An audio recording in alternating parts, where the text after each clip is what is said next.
నమస్తే మెట్రో ఉదయం న్యూస్ కి స్వాగతం. సూర్యాపేట డిపో వద్ద ప్రారంభమైన ఆర్టీసీ కార్మికుల సమ్మెలో తెలంగాణ రాజ్యాధికార పార్టీ రాష్ట్ర ప్రధాన కార్యదర్శి వట్టే జానకయ్య యాదవ్ పాల్గొని కార్మికులకు సంఘీభావం తెలిపారు.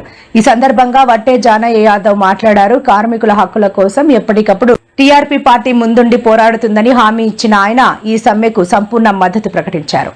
ఈ కార్యక్రమంలో టీఆర్పీ జిల్లా అధ్యక్షులు మామిడి అంజయ్య, మహిళా విభాగం అధ్యక్షురాలు కొన్నే మంజులా గౌడ్, ఆత్మకూరు మండల పార్టీ అధ్యక్షులు బొల్లె సైదులు, పల్లాల సైదులు యాదవ్, లింగాల సైదులు, నేలచర్ల మధు, ప్రజాపతి, సట్టు నాగయ్య, ఎస్కే బారి, పిడమర్తి ఉపేందర్, వట్టే లింగరాజు యాదవ్, మామిడి ఉదయ్, కడియం వంశీ, లచ్చయ్య, సుధాకర్, సాగర్ రవి, పిఎం రావు, డాక్టర్ కుమార్, మహిళా నాయకురాలు రాజేశ్వరి, మాధవి, సావిత్రి, స్వరోజ, శ్రీరామ్, సందీప్, వెంకన్న మరియు కార్మికులు, కార్మిక సంఘాల నాయకులు మరియు పార్టీ శ్రేణులు పెద్ద సంఖ్యలో పాల్గొన్నారు.